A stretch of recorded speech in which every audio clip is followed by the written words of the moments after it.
This is Horror Podcast.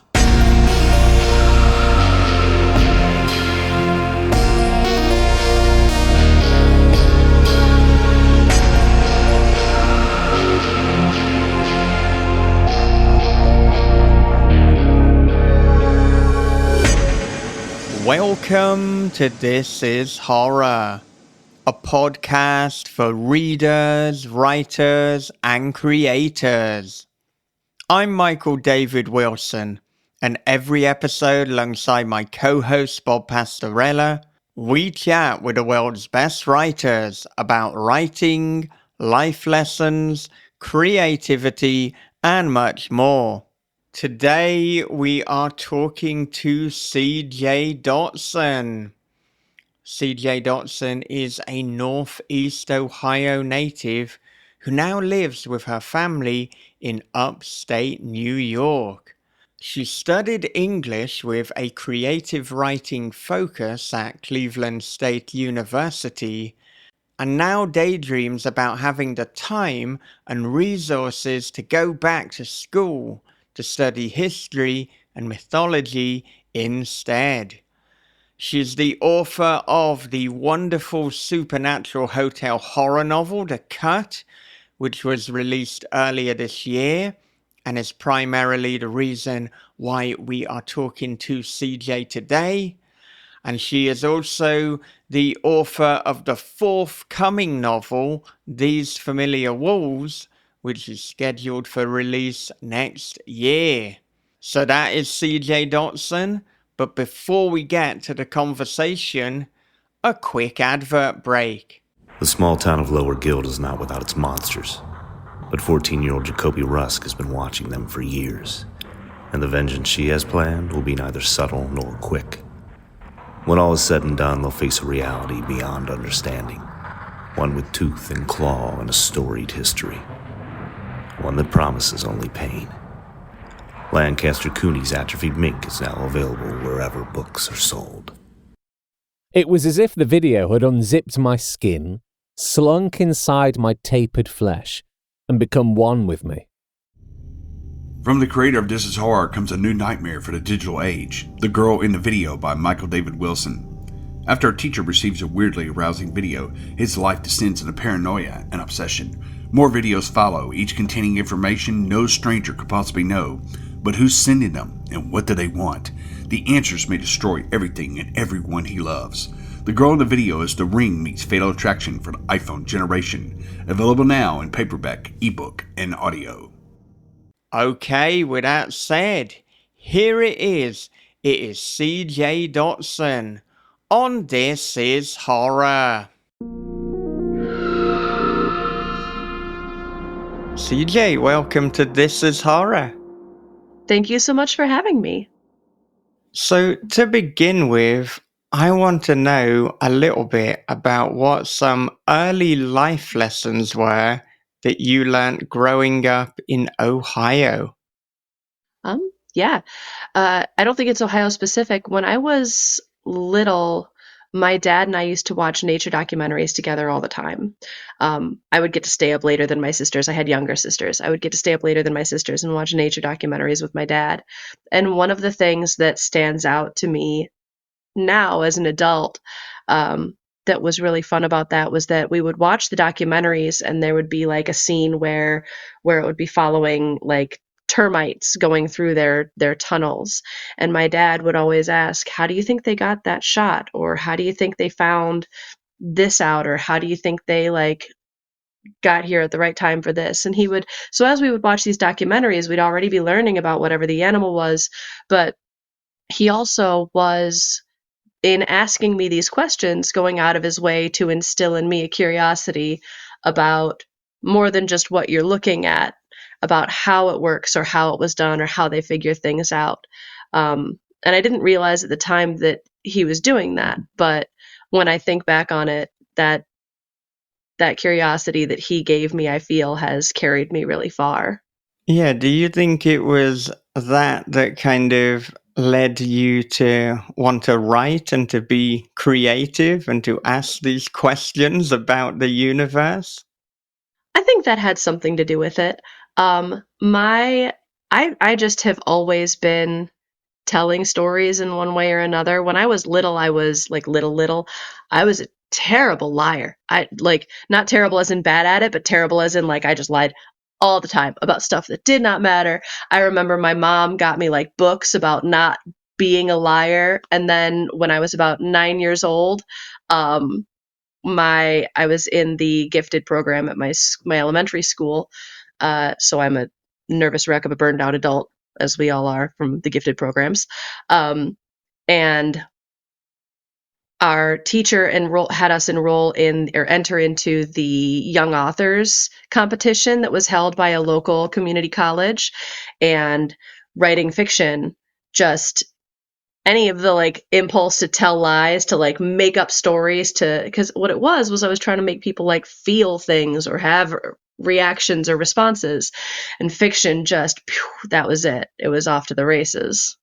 How did you react when your mother presented you with here's a book on not lying?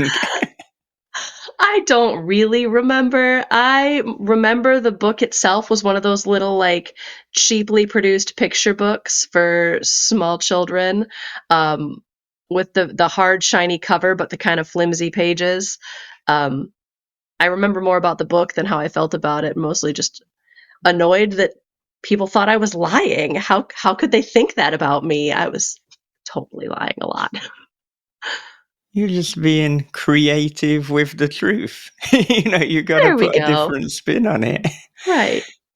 And I have to say, when you mentioned the nature documentaries and you mentioned termites, and I think specifically because you decided to open with termites, I thought, well, this very naturally leads to horror, to creature features, to a little bit of body horror too. So I'm wondering, when did horror kind of come to the forefront of your mind or your development? Were you watching explicitly kind of horror movies or reading horror books when you were growing up?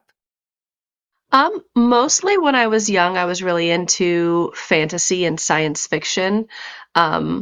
But I also loved Goosebumps, the Goosebumps books. And I can remember my specific favorite one was called Chicken Chicken. And it was about some kids who were rude to a lady who turned out to be the village witch, and she turned them into chickens. And I was like, yes, this is fantastic. Um, but I didn't start like really considering horror seriously for myself as like something I wanted to work on with my writing until 2020, actually. So the world fell apart, and I was like, I think what I need is more discomfort. I mean, might as well double down. Right? But yeah, in terms of Goosebumps, I think we're a similar age. So I grew up with these as well. And just that they were always at the school book fair and they were in the Yeah. library, and they were just so delightful for anyone who even had a kind of inkling towards horror. And they had like a lot of things like gloop and body horror and Yes. werewolves, and the And covers then, as well. oh, I loved the covers. I miss that style of like pulpy covers for things. And then they had the TV show with the incredibly 90s intro. And I don't remember why I was looking up old Goosebumps episodes a couple of years ago, but I discovered that Ryan Gosling, I think his first ever role, if I'm remembering correctly, was in the Say Cheese and Die episode of Goosebumps. So that was a fun thing to see, uh, to stumble upon randomly. Somebody big got their start there. Yeah, I loved Goosebumps. Not as much as I loved Animorphs, but Animorphs as like that was sci-fi, but that had some like horrifying body horror stuff in it. Like did either of you guys read the Animorphs books?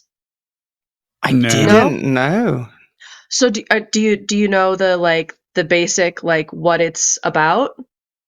Can I No, can I please enlighten us. um Yeah.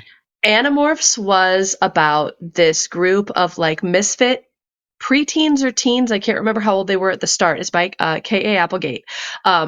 They're taking a shortcut home from the mall one night through an abandoned construction site, and an alien spaceship crash lands right in front of them. And an alien who's gravely wounded stumbles out and has just enough time to tell them that, like, the bad guys are coming and take this, it will help you. And he gives them a piece of alien technology that allows them to acquire the DNA of any animal they can touch, and then they can turn into that animal.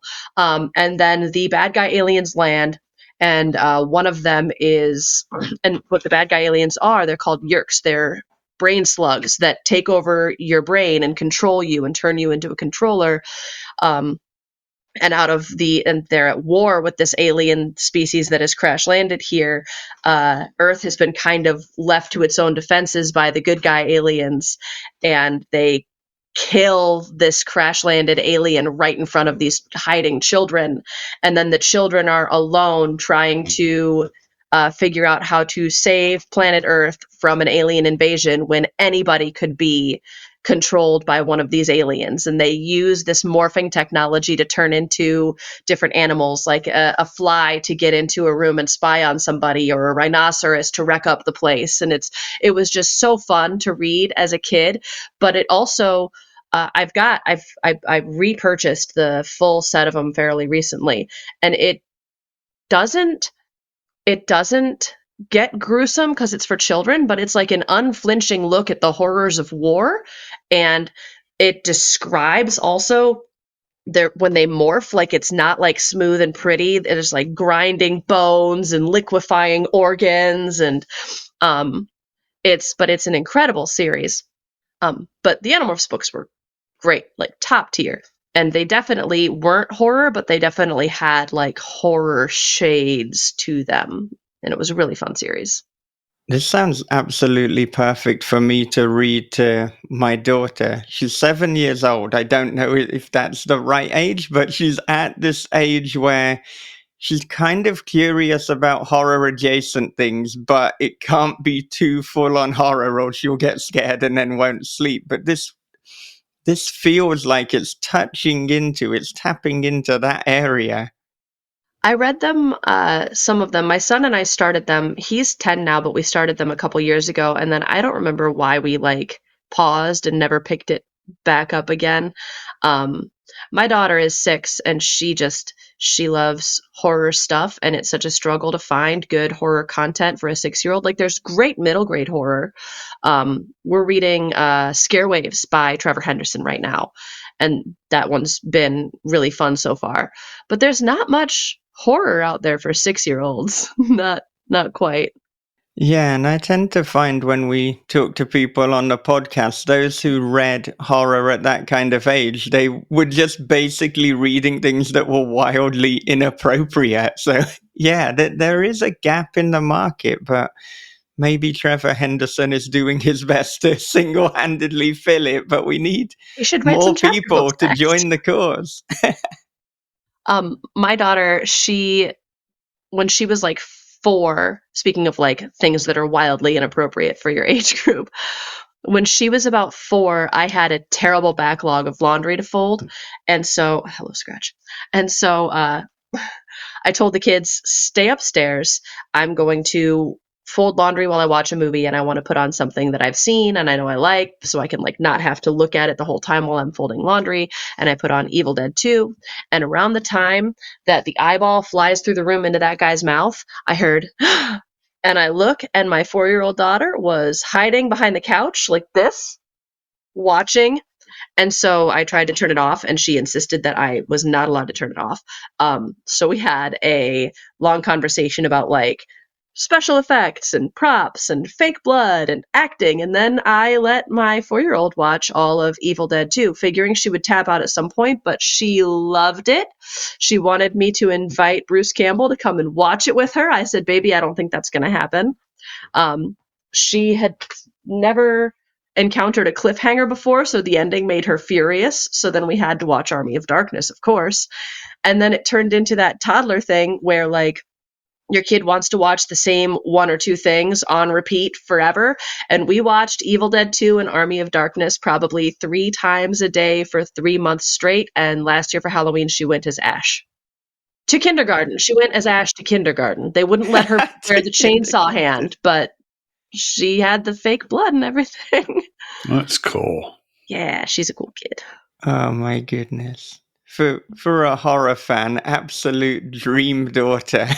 Keep watching Evil Dead 2. It certainly beats the likes of Paw Patrol and Bluey and all the other things that people who are for watch. I like Bluey. When did Animorphs come out? Around the same time that Goosebumps did?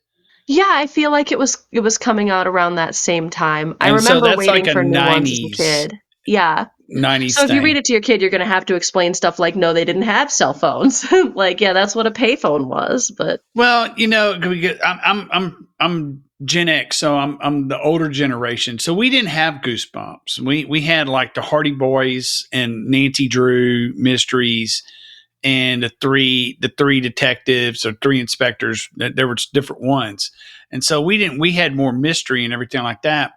And I don't know, it always cracks me up to realize that Goosebumps and things like Animorphs and things like that came out on the tail end of Satanic Panic.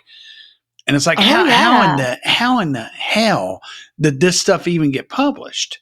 that's Because funny. it was at the tail end of all this stuff is bad, and it's just, I don't know. It's like, so me growing up, I was reading like wildly inappropriate things for my age. I should not have read Stephen King when I was like 13 or 14 years old, but I did, because there was nothing else to read. My can't remember if it was my middle school or my high school, but they had The Girl Who Loved Tom Gordon in the school library. So I was reading Stephen King around like 14-ish also, but it was that one which was like kind of mild for a Stephen King novel, kind of an off-center one. So, but that was my first King novel. No, I was reading Salem's Lot and The Shining and and The Stand. I think the first one I ever read was The Stand, and I was, and it was the Lean and Mean version, not the one he put out. I was going to say 20 that's a years later. crazy one to start with. Yeah, but I started with the Lean and Mean, which was still a doorstopper at 800 pages. Yeah, but I read it. I was probably getting out of teens when I finally read it. But I don't remember the first time that I read it, but I remember the time that because I reread sometimes. I remember the time that it scared me the worst. I was reading it in the bath like an absolute fool. And I was reading it, having a bubble bath, and I kept hearing this foghorn noise that sounded like it was coming from the pipes, from the like the area of the drain. And I kept thinking like, man, you're imagining it. You're convincing yourself something weird is happening. Nothing is bad. There's not something making a foghorn noise in your drains. And then even though I wasn't at that part of the book, I remembered the line from that book that scared me the most. And it's when Pennywise says, I can get them if they only half believe. Because I definitely at least half believe. I've got a terrible overactive imagination. And I remembered I could get them if they only half believe. And I was like, I gotta get out of this fucking bath. And I got up and I put on a bathrobe and I went downstairs and I was like, Matt, I was talking to my husband. I said, is there a foghorn? Like, am I losing it? And he is sitting at his computer desk, which at the time was directly under our bathroom.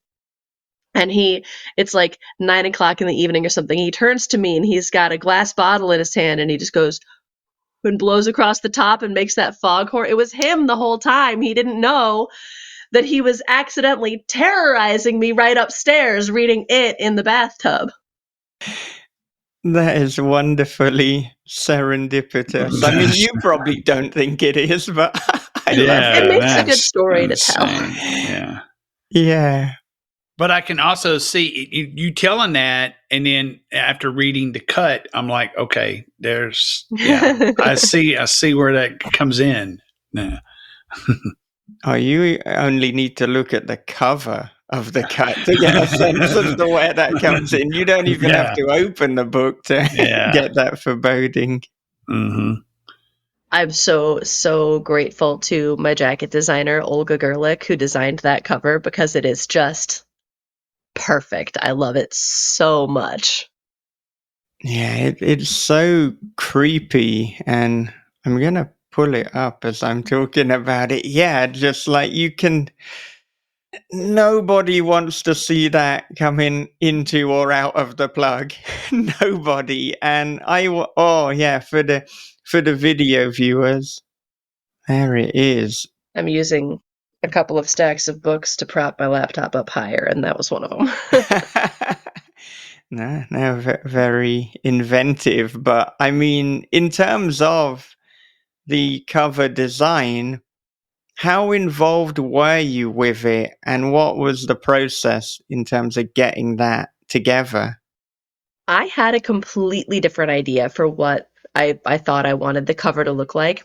I also, it should be noted, I have aphantasia, so I can't see pictures in my imagination. So when I was like trying to picture what the cover would look like, I wasn't really very good at picturing something well.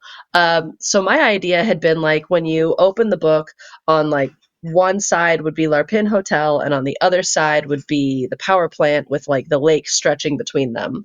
And I told that idea to my team at St. Martin's Press, and they got back to me and they were like, "We tried that and it did not work. It did not give the right vibes. It was not great. Here's this instead." And they sent me two cover options, which were both permutations of the final cover, and one was pretty much what you can see now, and one was it had like a few more tentacles that were kind of squigglier, but I thought less menacing, and the font looked like lake like water, and I thought it kind of took away from the tentacles, and they loved they also, it turns out, loved the one that I liked better. So I did have an idea, and they did ask my input, and they tried it, but very fortuitously, my idea did not pan out, and their idea was way better. And so I figure they know what they're doing. I'll go with their idea.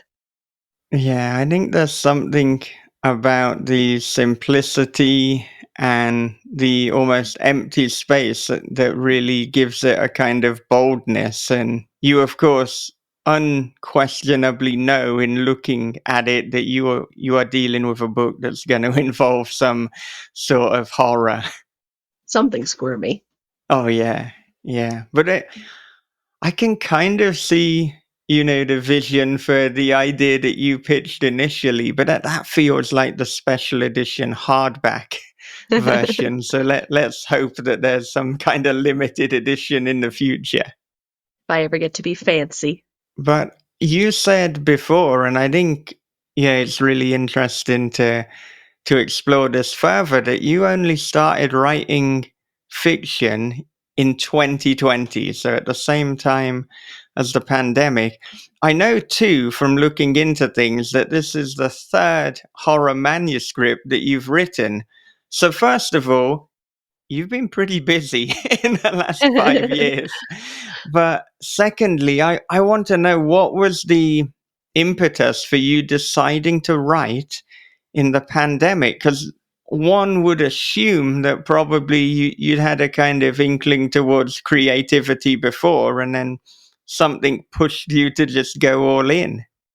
I had been writing for a really long time. I just switched to horror in 2020. Um, so before that, I had been mostly writing fantasy and science fiction. And then in 2020, my family and I moved into a new house. My son was almost 5, and we were just settling into the new house. And my darling boy looks at me and says, "Mommy, who lives in this house?" And I said, "Well, we do. We live here now." And very casually, like he's commenting on the weather, he goes, "No, someone else lives here too, hiding." And I was like, "Oh, goodness." Uh, and I thought that was really funny. I put it on Twitter. And a bunch of people were like, you should write a horror story. And I was like, I don't think I'd be very good at that. And they were like, you should try writing a horror story. And I was like, I don't think I could be very scary. And then I wound up writing a flash fiction story called Eyes Like Empty Windows that got accepted into an anthology called 99 Tiny Terrors from Pulse Publishing, if I'm remembering correctly. That was the like very first like baby version of what eventually turned into my first horror manuscript, a haunted house novel. And it was actually like surprisingly really fun to write a haunted house novel. It was so fun to write a horror manuscript. And like I said, I had been doing sci-fi and fantasy before that, and pivoting to horror, to contemporary horror, meant no world building. So I didn't have to create whole like world histories and religions or systems of magic or new technologies or aliens.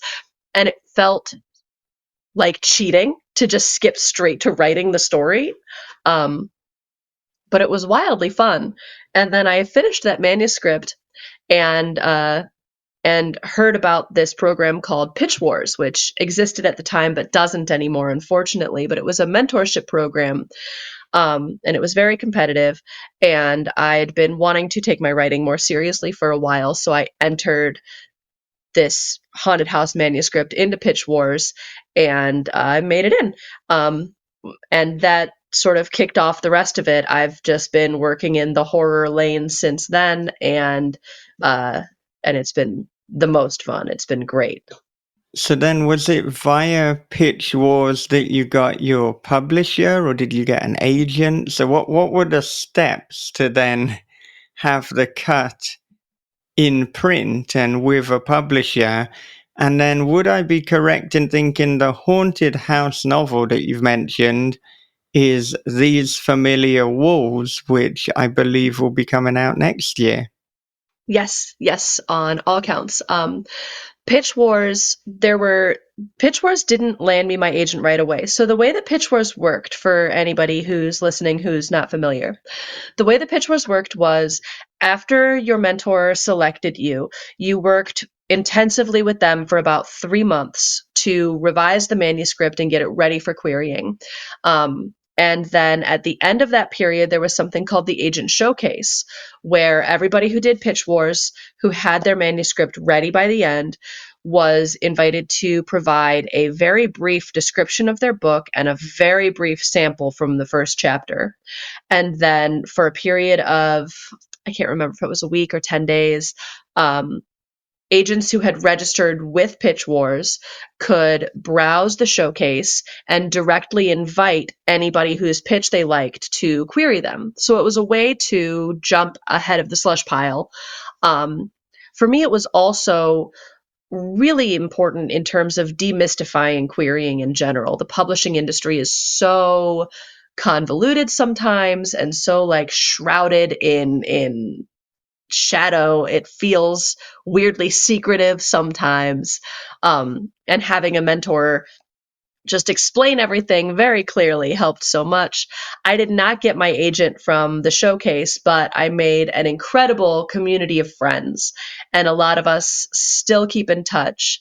And we haven't done it in a while, but we were periodically doing something that we called the trash swap, where we would take our first draft manuscripts and through a very convoluted process that one of our Discord mods very kindly went through, we would get matched with first readers from amongst our own pool. My friend Brianna, she wrote On Good Authority, which is a like really beautifully written upstairs, downstairs, Victorian, I think, era Gothic romance. That explores the difference between like consensual kink and non-consensual power dynamics. Gorgeous. She got the cut to beta read. She had the very first early draft of it, and she finished it, and she had some really great feedback and advice to make it stronger. And then she was like, I think my agent would really like this, but he wasn't open to queries at the time. So I waited months until he was. And in the meantime, I queried widely, and then he opened and I sent it to him. And then yeah, he did love it, and he signed me. Chris Bucci is my agent. He's the best. And then he got me my deal with my publishers, who are also great. I love them a lot too. So then when you got the deal, did they accept both the cut and these familiar walls at the same time? Was it a 2-book deal? And then if yes, why did they, or did you, or together did you decide to lead with the cat?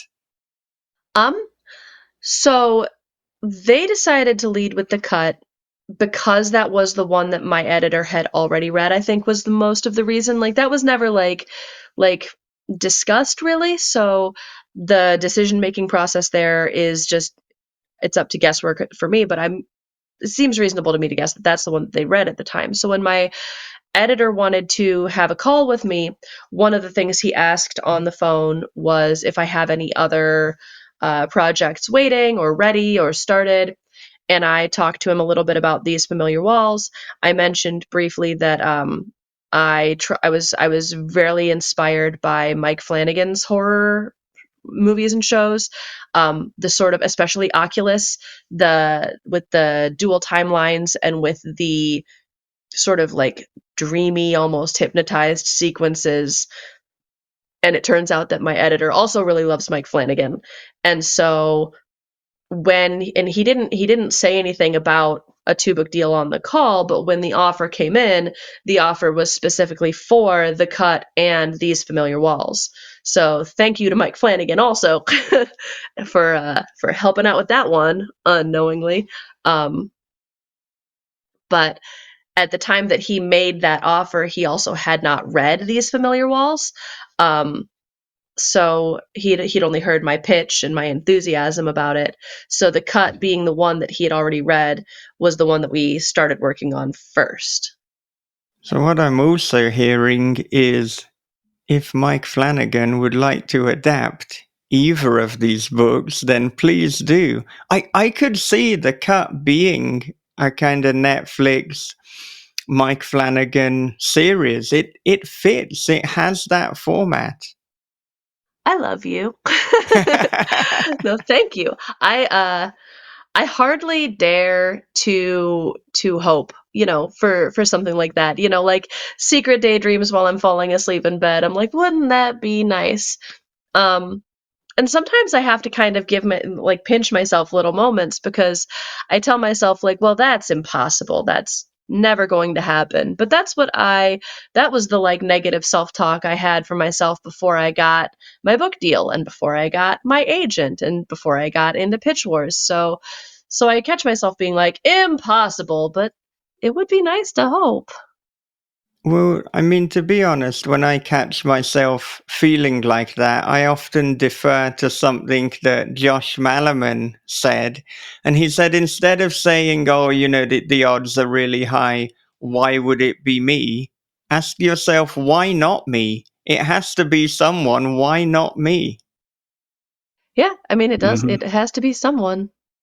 And I feel like one of the, especially when I was querying literary agents, one of the things that I think really like carried me through that process was the idea that, like, yes, so much of this industry is luck, but luck can only strike you if you give it the opportunity to. So the more that you try and put yourself out there and keep going, the more chances you're giving the good luck to happen.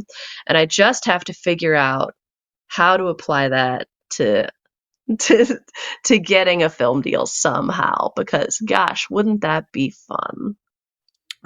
One of my favorite quotes is, "Those who attempt the ridiculous can achieve the impossible." I like that. And it kind of goes into this theme that I've had for the last couple of years, is that you have to approach your writing fearlessly. And because the people who, especially like if you look at horror, the people that we aspire to that paved the road before us, like for example, like Clive Barker. Clive wrote fearlessly. He gave no fucks. This is the story. This is what I'm going to do.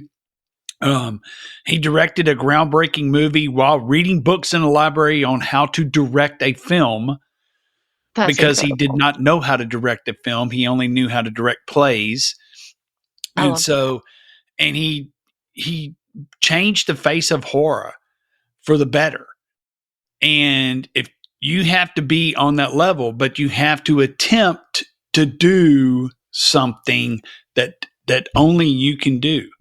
So yeah, exactly what Josh says. Why not me?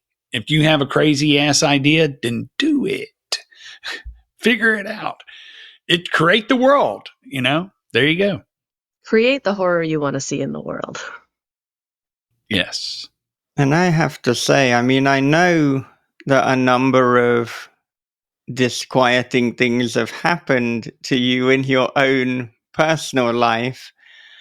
Your son, when you moved in to the new place, said that he felt somebody else was living there. Did anything come of that? Have you had any kind of strange experiences or looked into the history of the building? We only wound up living in that house for about a year, but the previous owner and was it both of them? I cannot remember right now if it was the owner and his wife, but at different times, or just the previous owner, but at least one of them died in the house. Um, so yeah, so we knew that.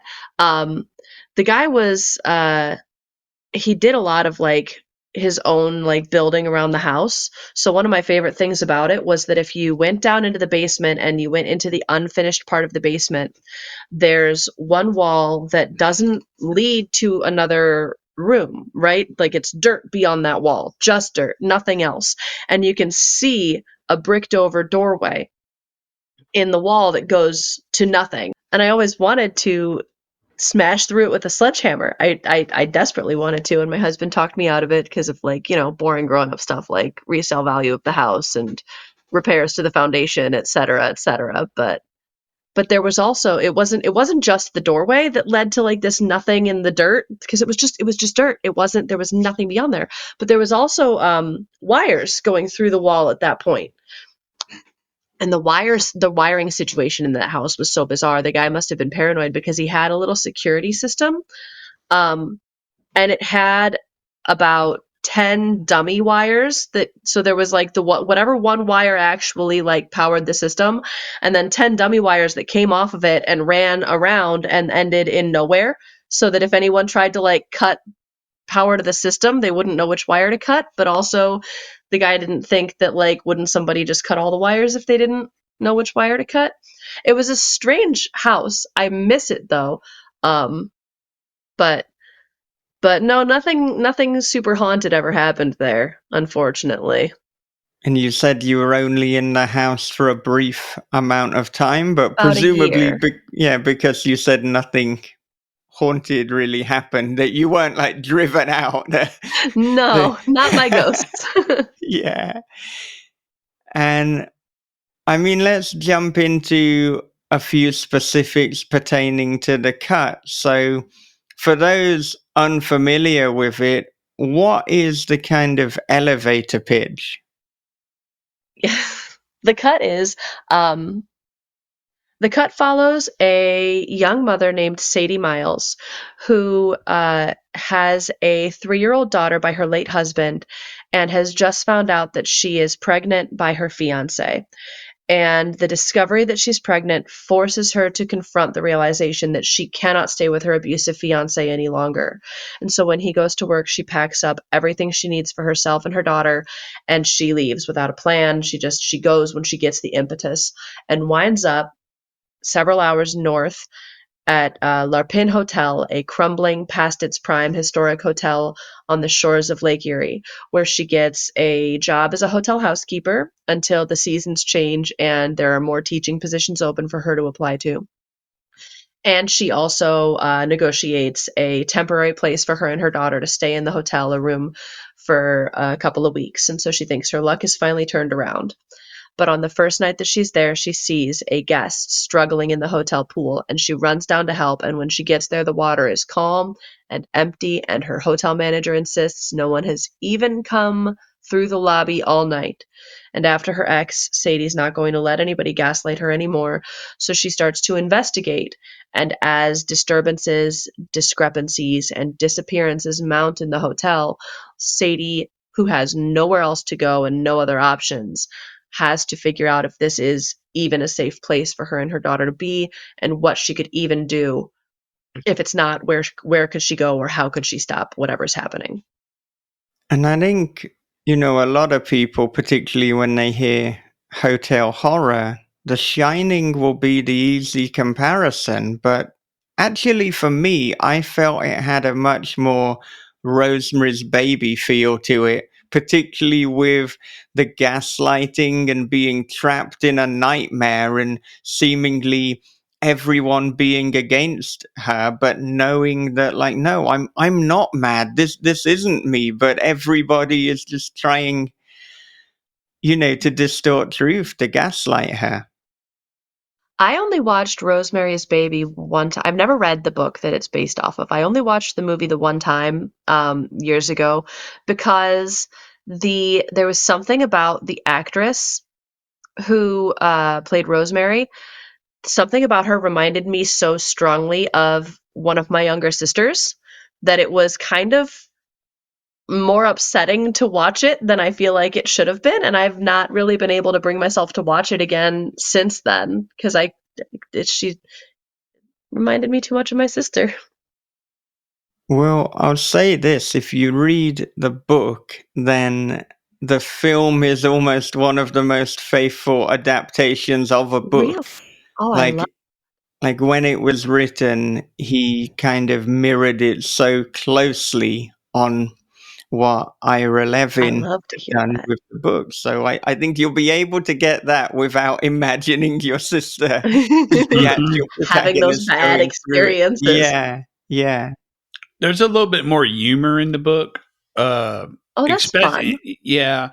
But a lot of it too is our Levin, basically showing off his ability to know the history behind Broadway plays and stuff like that. So it's a lot of Broadway insider stuff that you Oh, really cute. if they had an annotated text, that would probably make a lot of the jokes come out a lot better. The thing, it never, the cut didn't remind me of The Shining or Rosemary's Baby. It reminded me of The Sundown Motel by Simone St. James. I liked that one. That was a fun one. That book was really, really good. And then it goes all David Cronenberg, and I'm like, yeah. So that's writing fearlessly. Yes. It was fun. It was fun to write, especially some of those ending sequences were really, really fun to get a little out there with. The teacher who I mentioned earlier, who had us enter the writing competition when we were kids, I dedicated the cut to her because I had been telling myself since I was 9, if I ever get a book published, I'm dedicating it to Mrs. Frank. And I sent her a copy of the book when I got my author copies, so she got to read it before it came out. And she came to my book launch event, and during the Q&A, she mentioned one of those wild elements from the end, one of those like fun sequences. And I was like, "No, Mrs. Frank, no one else has read it yet." So she just like spoiled one of the more fun parts of the ending of the book, like at my launch during the Q&A. Oh my goodness. Well, at least there was enthusiasm, but yeah, Right? that's a major spoiler. But I mean, so we've spoke in terms of what we compared the cut to when we were reading, but what was the genesis in terms of where did this idea come from for you? Be it something that happened, be it different films, different books. What were the ingredients that formed the genesis of the cat? So, there actually was a beach, just like the beach from the cut, in the area that I grew up in. It was this a very deeply unpopular little beach on Lake Erie. And it was deeply unpopular because it was overlooked by the power plant, same as the one in the cut. And the floodlights shining down on the beach and the barbed wire fence cutting the beach in half. And the water there really was always warm because they would siphon it in and then back out again. And I don't know how power plants work, but I'm assuming they used it to cool machinery and piped it back out, and it didn't have anything like, I'm hoping it didn't have anything yucky in it because I swam in that water a lot. But one time I was there with a bunch of my friends and I saw something bioluminescent under the water.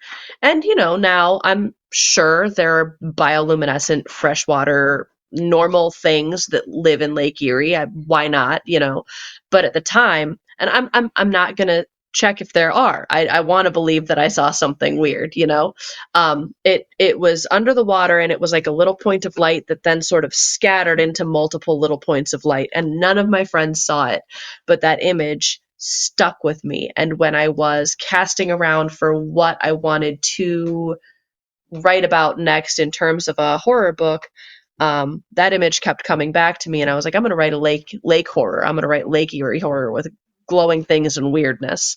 And then I wanted to set it in like my familiar area. I was living in Maine when I wrote the cut, and I was kind of homesick for Northeastern Ohio. But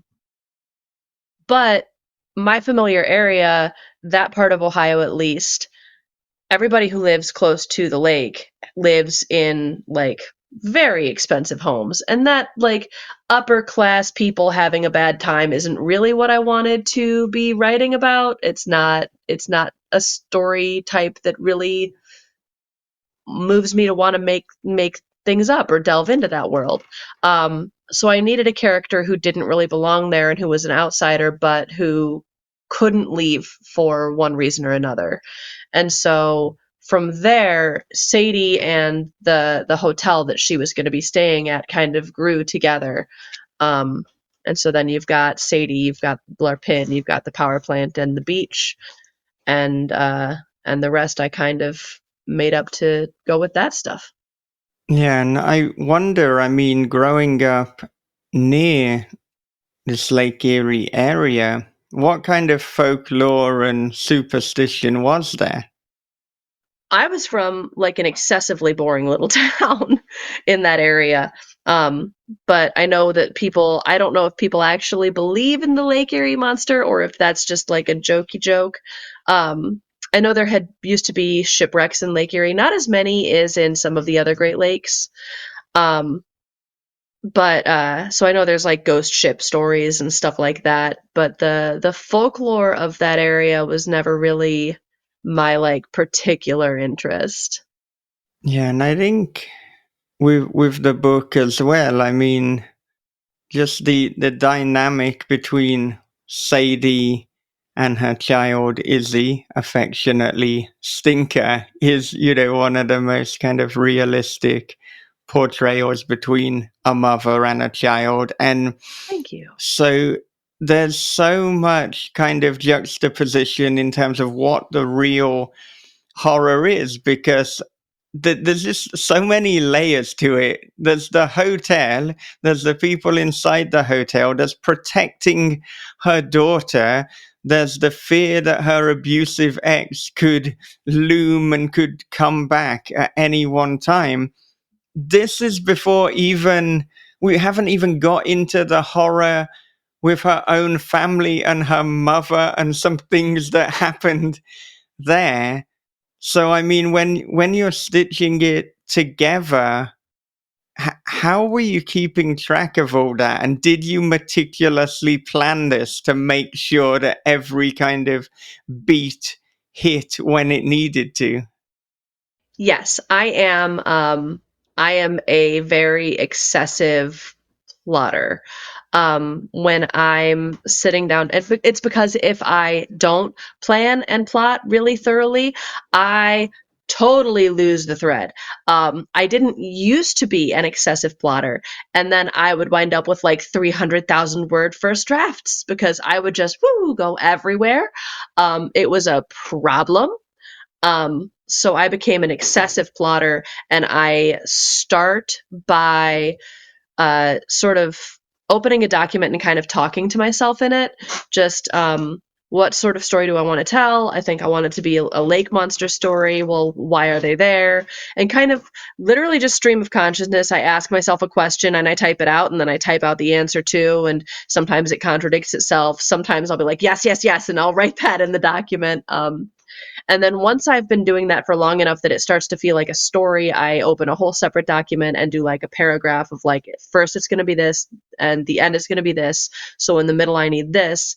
And then once that feels fleshed out enough, I actually go and do like a scene by scene outline. So before I start drafting, I already know pretty much everything that's going to happen in the book, every conversation that's going to happen, which is really useful for me in terms of not getting lost. Like I said, like not just totally going off script, but it also lets me go back and make sure like, okay, so if I've got in like scene 14 I've got this moment, then I could hint at it this way like back in like scene 10, or like, and then that should have this effect later. And so it allows me to keep track of all the moving parts, and tweak it all before I even start drafting the first draft. I'm really excited because I'm about to start that process for a new idea. And it's one of my favorite parts of the whole thing is the outlining and figuring out exactly how it's going to go and how upsetting I can make it and how weird it can get. And so it's this idea I've been percolating for like a couple of years, and I'm really looking forward to getting like digging into it. Do you think that your building experience with science fiction and fantasy allows you to be able to plot like that? Do you think that has any type of influence with that? Because I know it's like that. World building is like you don't do much of it in horror. I mean, you can, but I know in science fiction you've got to have some groundwork laid out. So I guess is that a foundation that you use to be able to plot with? Back when I was still writing science fiction and fantasy, I was also writing by hand. And so yes, I did like excessively plot everything back then. And I would have like right now I've got like 3 or 4 documents and like character sheets documents before I start. But back then I would have like notebooks, like full notebooks before I would start drafting. And there would be maps, and I would get like really excessive with my world building. I would like understand like the like basic world history of each country in a fantasy novel. I would have like I would plan out all the different religions, and fantasy was where I was most recently before I switched to horror. So I keep like I would plan out like the different religions and the magic systems, and it couldn't just be like the magic does this. I had to be like, why does the magic do this, and like what are the consequences, and what can the magic not do, and like so I would get very, very obsessive about planning, especially when I was writing fantasy. And it did, yeah, totally carried over into the way I plan and plot when I'm writing my horror. Just as like a brief backwards, when you say there's not much world building in horror, but sometimes it's there. Have you guys read Sister Maiden Monster by I think Lucy Snyder? I'm gonna look that up real quick, but I'm pretty sure it's Lucy Snyder. Sister Maiden Monster by Lucy A. Snyder. I've heard of it. I haven't read it. The world building is interesting in that one because it comes a little bit later because it's changes rather than a whole new world, but I recommend it. I read that one all in a day back in April. And did you guys watch When Evil Lurks? Oh yeah. I liked the world building in that one. It was subtle, but it was really interesting. It was because it was like, yes, he's making a sequel. He's also making a vampire movie. I saw that, and I saw that. I think I saw that it's supposed to be kind of funny. Yeah, and I could see how you could do that. But the subtle little things that he put into that world, like there was a lullaby. Do you know how old things have to be going on before you have a lullaby about it. And it's like, you can't have like an event happen. It's like, we're going to write a lullaby. It's not like you're not doing it the next day, That's my goal now, is to write lullabies the day after terrible world events. I better get moving. Rockabye universe. Yeah, it's just whatever, But I mean, there was a lullaby about it. And then you already have complacent police. They're like, oh, no. There's no rotting in the city. It's only in the cities. Yeah, it's like, no, they're already experienced enough to realize they're going to be sitting at the station. Yeah, they're jaded. Yeah. It was a good one. So yeah, there's world building, but I don't think it's to the extent that fantasy and science fiction has it. No, not usually. I would love, I don't know if my agent would love it, but I would love to, now that I've like been in horror and have had so much fun with it, I would love to go back to a dark fantasy trilogy that I had been writing before, but make it like really not just dark fantasy, like horror fantasy. I would love to go back and do that and like mix world building with flat out horror. And I just have to try to get my agent on board. Read Imagica by Claude Barker. Ooh, I will. I mean, I might not remember, but I will try to remember. It is massive. It's a gigantic book. If you get it in paperback, you can actually get it in 2 volumes now. Dang. But it is it's what, I don't know, it's hard to explain. It's all about magic. But it's Clive. It's a personal story. There's some horrifying moments in there, but the world building is just ungodly. I don't know how he pulled it off. Oh, I love that. I will definitely try to remember that. Yeah, and I think there's a real appetite right now for kind of crossovers with horror. So I would strongly imagine that if you wanted to kind of tackle horror meets fantasy or horror meets sci-fi, like the demand is there. Like maybe there's even more demand for horror sci-fi than just straight horror at the moment. So yeah. I loved Cold Eternity by S.A. Barnes recently. That one was so good in terms of like sci-fi horror. I'm always like crying out for more stuff that makes me think of Event Horizon.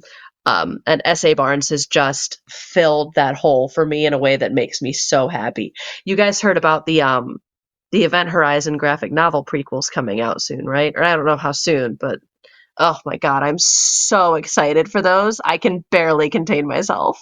I have not heard about that, and now I'm excited too. Yes, I'm so excited. Oh man, that sounds crazy.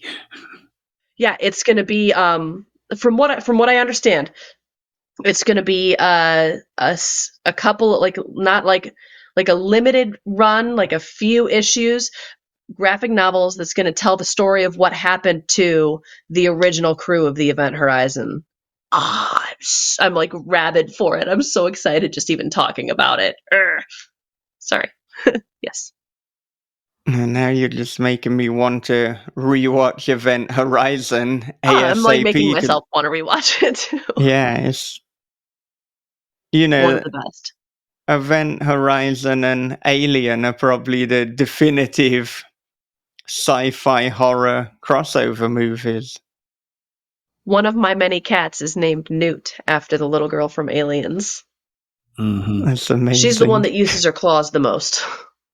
Mm-hmm. Oh my goodness.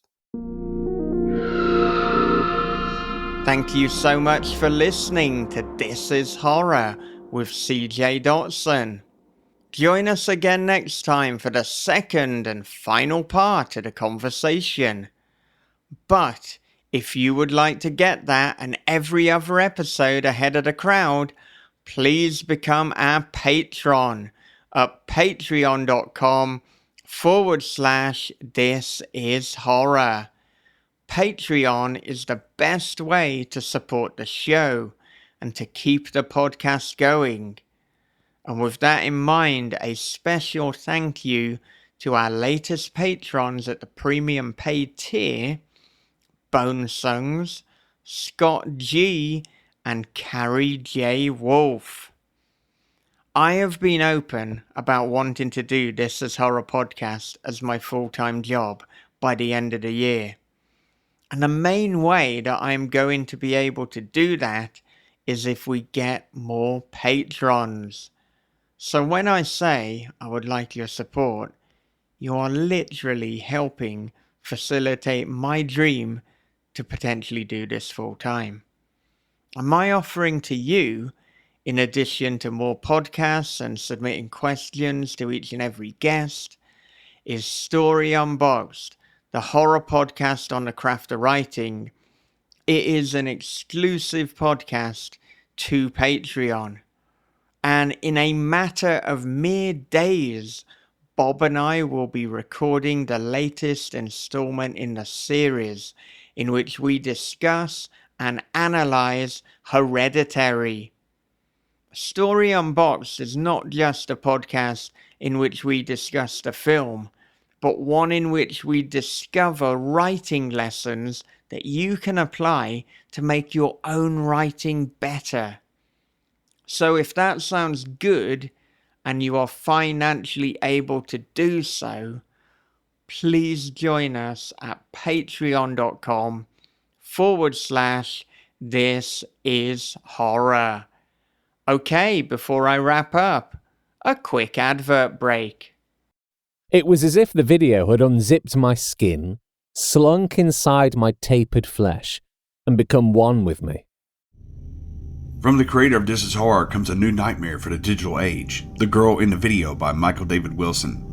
After a teacher receives a weirdly arousing video, his life descends into paranoia and obsession. More videos follow, each containing information no stranger could possibly know. But who's sending them, and what do they want? The answers may destroy everything and everyone he loves. The Girl in the Video is The Ring meets Fatal Attraction for the iPhone generation. Available now in paperback, ebook, and audio. The small town of Lower Guild is not without its monsters, but 14-year-old Jacoby Rusk has been watching them for years, and the vengeance she has planned will be neither subtle nor quick. When all is said and done, they'll face a reality beyond understanding, one with tooth and claw and a storied history, one that promises only pain. Lancaster Cooney's Atrophied Mink is now available wherever books are sold. Well, that is almost all we've got time for on This Is Horror. But before I go, I'd like to remind you that as well as hosting This Is Horror, I am an author. I have a number of books out. And if you read my books, then I would love it if you could leave a review on Goodreads, on Amazon, wherever you want. And I would like to thank Curtis McIntyre, because in the space of about a month, he has read and reviewed every single Michael David Wilson book. He's done that over on Goodreads. And he has given my first 3 books, The Girl in the Video, They're Watching, and House of Bad Memories, 4 stars. And he's given my latest book, Daddy's Boy, 5 stars. So thank you so much, Curtis, not only for reading all those books, but for taking the time to leave some stars and to leave some thoughts on each of the books. I really appreciate that. And now that you've read all of them, don't you worry, because I have a number of other books coming. I've already got a novella that is with a publisher and an agent. I've got a collaborative novel with John Crinan that is going to be complete in terms of the first draft in a matter of days. And then I've got another novel that I have planned out and I'm going to be working on very soon. And if I really bring my A game, I might even be able to do the first draft of that one by the end of the year. So plenty for you to check out. A load of short stories available, particularly on the Other Stories podcast. You can head to michaeldavidwilson.co.uk And you can check out links to each and every one of those. So thank you to Curtis. Thank you to you, dear listener, for listening to this episode and joining me each and every week. I'll see you again next time for part 2 with CJ Dotson. But until then, take care of yourselves. Be good to one another. Read horror. Keep on writing. And have a great, great day.